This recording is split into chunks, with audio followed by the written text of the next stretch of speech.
गोपाल जी, सीधा सवाल, लगातार AQI लेवल जो दिल्ली का है वो खराब हो रहा है, आज भी पुअर कैटेगरी में है। आप लोग क्या कर रहे हैं इस पूरे सिचुएशन को टैकल करने के लिए? देखिए, पहली बात तो हम ये देख रहे हैं कि अभी दिल्ली के अंदर 4 दिन पहले जो एयर क्वालिटी थी वो 300 के पार गई थी। उसके बाद ग्रेड 4 को दिल्ली में इम्प्लीमेंट किया गया। अभी जो है वो 300 से नीचे एयर क्वालिटी इंडेक्स दिल्ली का पिछले 3 दिन से बना हुआ है। लेकिन अभी संभावना है कि आगामी दिनों में वो और जब ठंड और बढ़ेगी तो जो पॉल्यूटेड जो कण हैं वो नीचे आएंगे और उससे QI बढ़ेगा। उसको ही देखते हुए अलग अलग जो विंटर एक्शन प्लान के तहत जो कार्रवाई है उसको तेज किया जा रहा है। और दिल्ली में अभी जो ऑब्जर्वेशन आ रहा है उसमें ये देख रहे हैं कि PM10 की मात्रा जो कम हो रही है, PM2.5 बढ़ रहा है। PM2.5 बढ़ने का मतलब ये है कि व्हीकल पोल्यूशन जो है वो इंक्रीज कर रहा है, बायोमास बर्निंग जो चारों तरफ है वो इंक्रीज कर रही है।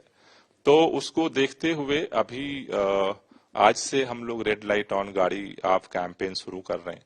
क्योंकि रेड लाइट ऑन गाड़ी ऑफ कैंपेन की जो स्टडी कहती है कि हर व्यक्ति प्रतिदिन दिल्ली के अंदर जो गाड़ी लेके सड़क पे जाता है वो 10 से 15 चौराहों से गुजरता है एवरेज।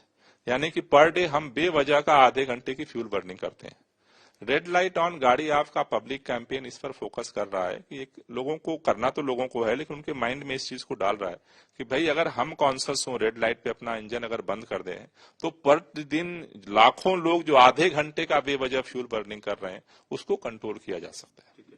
लेकिन सर, इस पे राजनीति भी कहीं ना कहीं अनफॉर्चुनेटली फिर से शुरू हो गई है दिल्ली में। कल आपने प्रेस कॉन्फ्रेंस करके DPCC चेयरमैन पे कई सारे आरोप लगाए कि जो रियल टाइम पोल्यूटेंट्स हैं उसकी स्टडी का जो प्रोजेक्ट था वो स्टॉल किया गया। आज खबर ये आ रही है कि अनसेटिस्फैक्ट्री था वो प्रोजेक्ट, कॉस्ट जस्टिफाई नहीं हो पाया, वैलिडेशन नहीं था उन रिपोर्ट्स का, और साथ ही साथ इस तरह से रिपोर्ट तैयार की जा रही थी जो दिल्ली के बजाय बाहर के राज्यों पे दिल्ली के प्रदूषण का जो ब्लेम है वो उन पे डाल दे।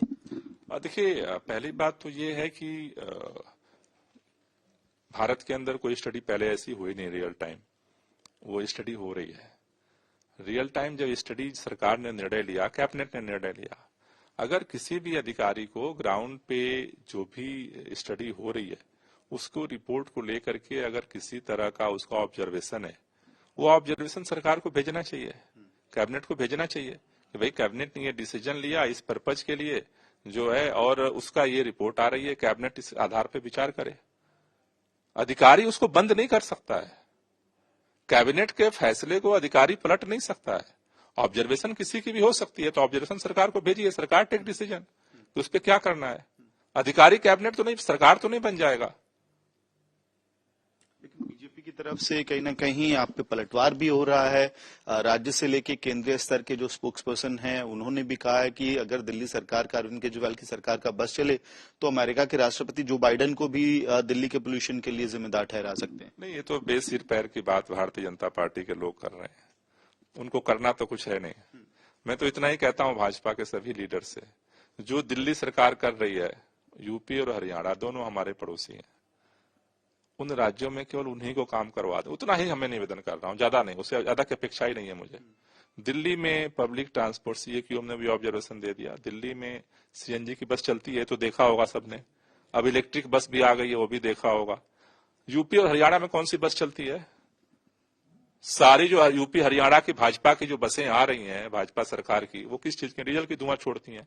भाई CNG बस तो करा दो, इलेक्ट्रिक तो करा दो।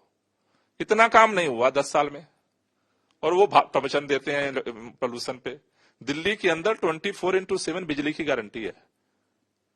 हरियाणा के अंदर आज भी गुड़गांव में सोसाइटी को बिजली कहां से मिलती? जनरेटर से मिलती है। आज भी बिजली तो सप्लाई दे दो, कम से कम NCR के राज्यों में सप्लाई दे दो जहां पर कम से कम जनरेटर न चलाना पड़े। दिल्ली के अंदर पटाखों पे प्रतिबंध है, अभी तक वहां पर प्रतिबंध नहीं हुआ। अभी हमने देखा दशहरे पे हरियाणा यूपी से पटाखे आकर के दिल्ली में फोड़े गए। उतना तो कर दो भाई। दिल्ली में हमने जितनी पोल्यूटेड इंडस्ट्री थी उसको हमने जो है नेचुरल गैस पे शिफ्ट कर दिया, उसको तो करा दो। इसमें क्या है, कुछ करो। केवल अरविंद केजरीवाल को गाली देने से नहीं होगा, हम जितना कर रहे हैं उतना भी कर दोगे तब भी हमें काफी सहयोग मिल जाएगा। एक आखिरी सवाल सर, क्या मास्क गाइडलाइंस दिल्ली सरकार अभी से पॉन्डर कर रही है, सोच रही है उस बारे में कि मास्क गाइडलाइंस भी अब इशू कर दिए जाएंगे? नहीं, देखिए अभी चीजों को लेकर के सीएक्यूएम ने एक एक ग्रैब के नियम को ऑलरेडी डिजाइन किया हुआ है। किस स्तर पे पोल्यूशन का लेवल पहुंचेगा तो किस गाइडलाइन को हमें जारी करना है। हमारा जो विंटर एक्शन प्लान है, विंटर एक्शन प्लान में हम ग्रैब के नियम को फॉलो करते हैं। तो जो जो गाइडलाइंस सीएक्यूएम की तरह से आएगी और उसको जो है हम दिल्ली के अंदर, हमारी कोशिश ये है कि उसको इम्प्लीमेंट किया जाए। प्रॉब्लम गाइडलाइन सीएक्यूएम हमें नहीं देता, वो यूपी को भी देता है। वही गाइडलाइन हरियाणा के भी एनसीआर के लिए है, वही राजस्थान के एनसीआर के एरिया के लिए भी है, लेकिन वहां लागू ही नहीं होता है।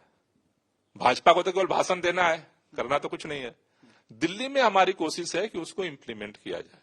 क्यों? क्योंकि इम्प्लीमेंटेशन का असर हम देख रहे हैं।